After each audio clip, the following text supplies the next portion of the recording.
नमस्कार दर्शक मित्रों, मैं डॉक्टर कृणाल डाभी आपका स्वागत करता हूं हमारी चैनल मेडिक टॉक्स में। तो लास्ट लेक्चर में हमने हाइपोवॉलेमिक शॉक के क्लिनिकल फीचर्स, उसका रिस्पांस और उसके ट्रीटमेंट के बारे में देखा था। आज हम बाकी के सारे टाइप्स के बारे में पढ़ेंगे। तो सबसे पहले है ट्रॉमेटिक शॉक। ट्रॉमेटिक शॉक कब होता है, कैसे होता है? तो जब भी सीवियर फ्रैक्चर हुआ हो, क्रश इंजरी हुई हो, इंट्रा एब्डोमिनल इंजरी हुई हो या बर्न्स हुआ हो, तब ये शॉक की कंडीशन देखने को मिलती है। बर्न्स अगर बॉडी के 25% एरिया से ज़्यादा पार्ट में हुआ हो, तब रैपिडली प्लाज्मा लॉस होता है और उसकी वजह से ये ट्रॉमेटिक शॉक की कंडीशन देखने को मिलती है।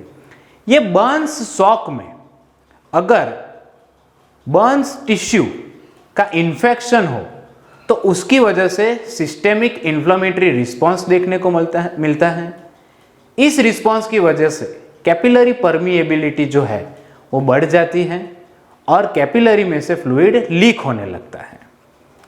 इसकी वजह से वॉल्यूम कम हो जाता है और फाइनली शॉक की कंडीशन देखने को मिलती है। अब क्रश इंजरी या फ्रैक्चर इंजरी में क्या होता है? जब भी ऐसी कोई इंजरी होती है तो वो हमारे बॉडी की एंटीकोएगुलेंट सिस्टम को एक्टिवेट करती है। इसकी वजह से जो सर्कुलेशन है उसमें माइक्रोथ्रोम्बाई प्रोड्यूस होते हैं। ये जो माइक्रोथ्रोम्बाई है वो सर्कुलेशन में घूमते रहते हैं। अगर ये पल्मोनरी वास्कुलेचर में जाते हैं तो वहाँ पे वो लॉज हो जाते हैं और वहाँ पे वो पल्मोनरी इडिमा कॉज करते हैं। ये जो माइक्रोथ्रोम्बाई है इसकी ह्यूमरल प्रोडक्ट्स भी कैपिलरी परमिएबिलिटी को बढ़ाती है, कि जिसकी वजह से कैपिलरी में से फ्लूइड लीकेज होता है और इडिमा देखने को मिलता है। तो ट्रॉमेटिक शॉक के बाकी सारे फीचर्स जो है वो हाइपोवॉलेमिक शॉक के जैसे ही है, लेकिन ट्रॉमेटिक शॉक में पल्मोनरी इडिमा और पेरिफेरल इडिमा भी देखने को मिलता है। ट्रीटमेंट के हिसाब से अगर देखने जाए तो ट्रॉमेटिक शॉक में आईवी फ्लूइड ज़्यादा देना पड़ता है। बाकी की जो ट्रीटमेंट है वो अगर बर्न्स हुआ है तो बर्न्स की ट्रीटमेंट हम करेंगे, फ्रैक्चर हुआ है तो फ्रैक्चर की ट्रीटमेंट करेंगे। तो उस हिसाब से सिम्प्टोमेटिकली ट्रीटमेंट होती है। ट्रॉमेटिक शॉक के बाद है कार्डियोजेनिक शॉक। तो ये कार्डियोजेनिक शॉक क्यों होता है? Cardiogenic shock generally injury to heart उसकी वजह से देखने को मिलता है। इसके कौन कौन से कारण हैं? Myocardial infarction, cardiac arrhythmias, congestive cardiac failure etcetera.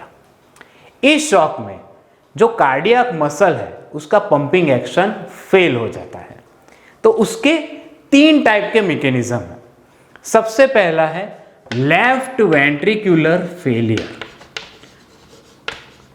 ये जनरली मायोकार्डियल इंफार्क्शन की वजह से देखने को मिलता है।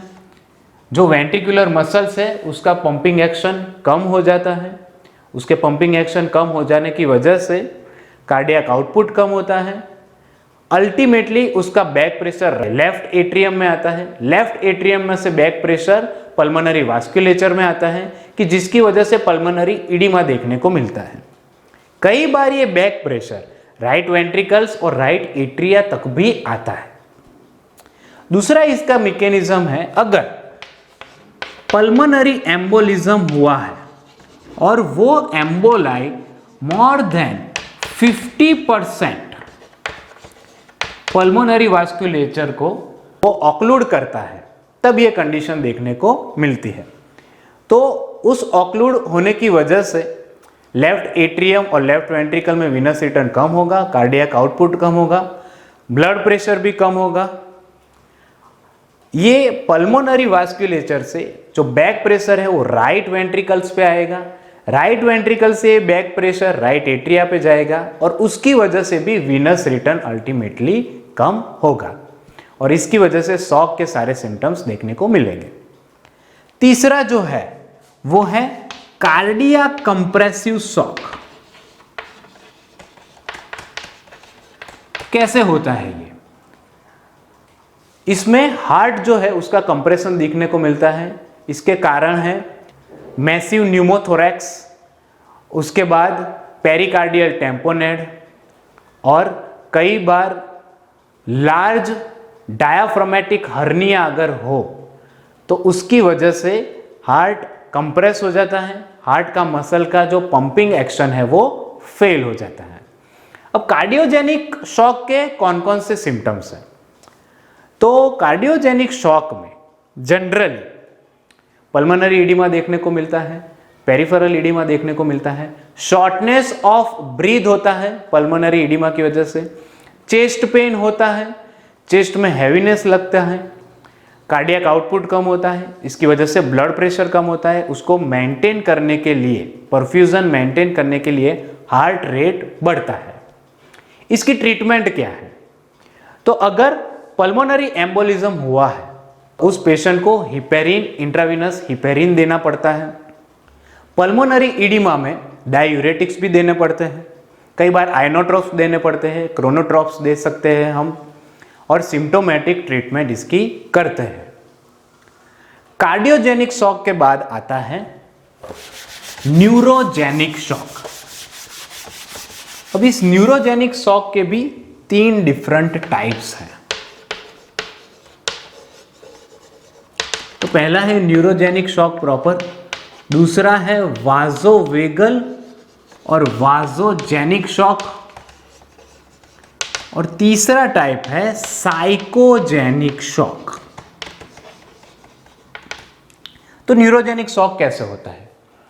It is due to injury to spinal cord और स्पाइनल एनेस्थेसिया और पैराप्लेजिया और हेमिप्लेजिया। इन सारे कॉजेस की वजह से न्यूरोजेनिक शॉक होता है। जब भी स्पाइनल कॉर्ड में इंजरी होती है तब जो हमारा सिंपैथेटिक नर्वस सिस्टम है वो अफेक्ट होता है। वो अफेक्ट होने के कारण ब्लड वेसल्स का जो टोन है वो टोन कम होता है। वो टोन कम होने की वजह से ब्लड का पूलिंग होने लगता है पेरिफेरल ऑर्गन्स में। पेरिफेरल ऑर्गन्स में पूलिंग होने की वजह से वीनस रिटर्न अल्टीमेटली कम होता है और शॉक के फीचर्स देखने को मिलते हैं। अगर पेशेंट को ट्रेंडिलेनबर्ग पोजीशन में अगर हम रखें तो इसमें थोड़ी राहत देखने को मिलते हैं। ट्रेंडिलेनबर्ग पोजीशन में हेड एंड जो है वो नीचे की साइड होता है और लेग्स एलिवेटेड होते हैं। दूसरा टाइप है वाजोवेगल या वाजोजेनिक शॉक। इसमें क्या होता है? तो इसमें भी ब्लड का पुलिंग होता है पेरिफेरी में, स्प्लेंचनिक बेड में और स्किन में। इसकी वजह से भी वीनस रिटर्न कम होता है, हार्ट जो है उसका पंपिंग कम हो जाता है, कार्डियक आउटपुट कम हो जाता है और अल्टीमेटली सेरिब्रल परफ्यूजन जो है वो अफेक्ट होता है। सेरिब्रल परफ्यूजन कम होने की वजह से वर्टिगो, गिडीनेस, डिजीनेस जैसे सिम्टम्स देखने को मिलते हैं और अगर ये ज़्यादा टाइम तक रहा तो अनकॉन्शियसनेस और कोमा भी देखने को मिल सकता है। इसकी भी यही ट्रीटमेंट है, leg elevation and Trendelenburg position. Last है psychogenic shock. Psychogenic shock generally कैसे होता है? From hearing bad news, from the site of severe massive accident, और कई बार ये पेन के एकम्पनीमेंट में आता है, जैसे कि ब्लो टू द टेस्टिस, उसकी वजह से जो पेन हो उसकी वजह से जो शॉक की कंडीशन होती है उसमें उसको कहते हैं साइकोजेनिक शॉक। तो साइकोजेनिक शॉक में भी कार्डियक आउटपुट कम होना, ब्लड प्रेशर का कम होना, ये सारे सिम्टम्स देखने को मिलते हैं।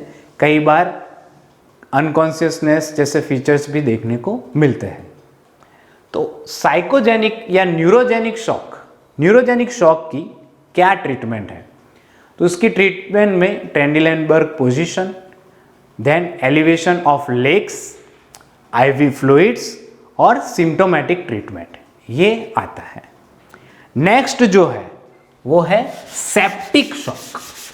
नाउ ये septic shock generally gram positive and gram negative bacterias की वजह से कई बार viral infection, severe fungal infection में भी देखने को मिलता है।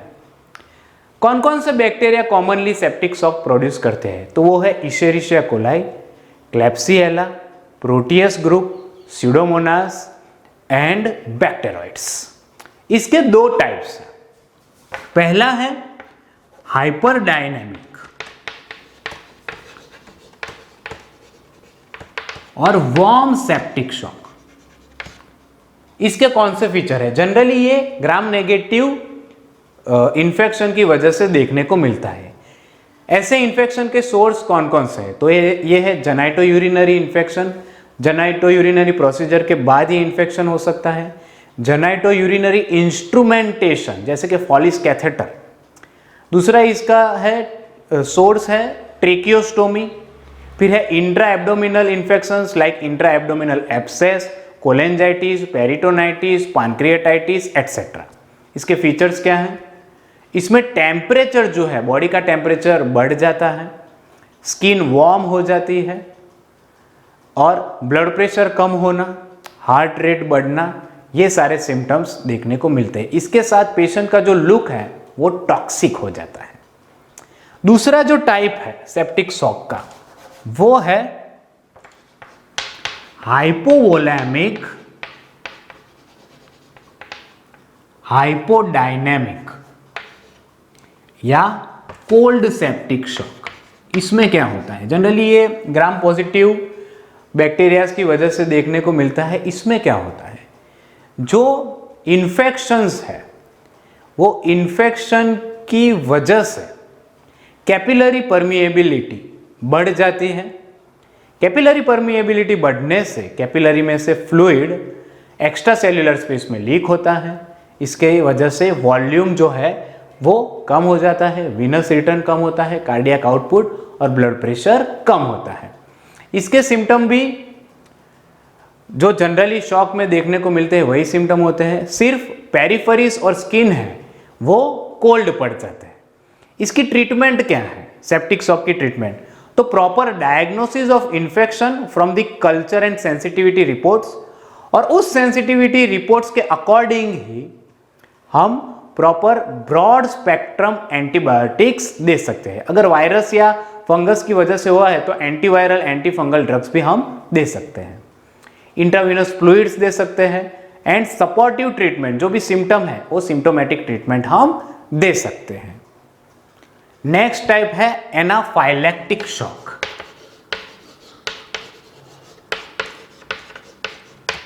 तो जब भी हम कोई एनेस्थेटिक एजेंट या पेनिसिलिन या सीरम या डेक्स्ट्रोज का इन्फ्यूजन देते हैं, कई बार स्टिंग्स की वजह से, जैसे कि सांप, बिच्छू जैसे कीड़ों के स्टिंग की वजह से, और कई बार कंजम्पशन ऑफ शेलफिश खाने की वजह से ये एनाफाइलेक्टिक शॉक की कंडीशन देखने को मिलती है।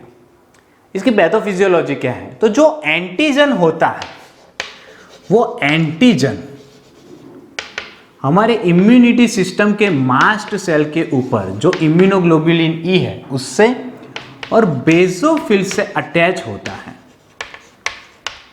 उसकी वजह से हिस्टामिन और स्लो रिलीज सब्सटेंस एनाफाइलैक्सिस, ये दोनों रिलीज होते हैं। इन दोनों के रिलीज होने के कारण कौन कौन से सिम्टम्स आते हैं? तो वो है severe bronchospasm, laryngeal oedema,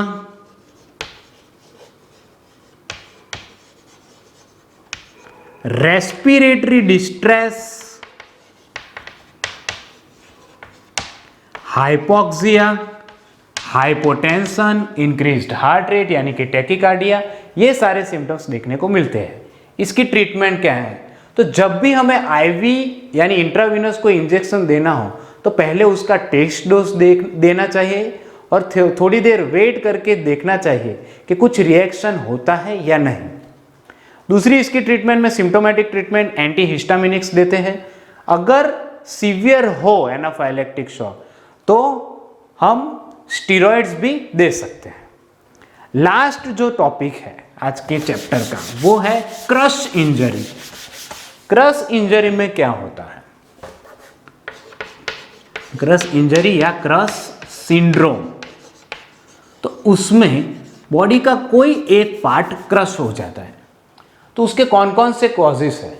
earthquakes, mine injuries, air Reds और कई बार कोलैप्स ऑफ बिल्डिंग, इसकी वजह से ये क्रश इंजरीज होती है। तो क्या होता है इस क्रश इंजरीज में? कोई भी मसल जो है वो क्रश हो जाता है, उसमें से मायोहीमोग्लोबिन सिक्रीट होकर सर्कुलेशन में मिक्स होता है। ये मायोहीमोग्लोबिन है वो acute tubular renal tubular necrosis produce करता है। मसल का स्वेलिंग हो जाता है, मसल में टेंशन बढ़ जाता है, उसकी वजह से सर्कुलेशन अफेक्ट होता है। कई बार इस्चेमिक चेंजेस भी देखने को मिलते हैं, रेस्टलेसनेस होता है, सीवियर पेन भी इसमें होता है। इसकी ट्रीटमेंट क्या है? Application of tourniquets, application of pain killers if necessary, intravenous fluids and symptomatic treatment. Muscle में अगर टेंशन बढ़ गया है तो मसल में इंसिजन देके वो टेंशन हम रिलीज भी कर सकते हैं। तो ये थी बात शॉक और उसके टाइप्स की। Please like, share and subscribe our channel Medic Talks. Thank you very much.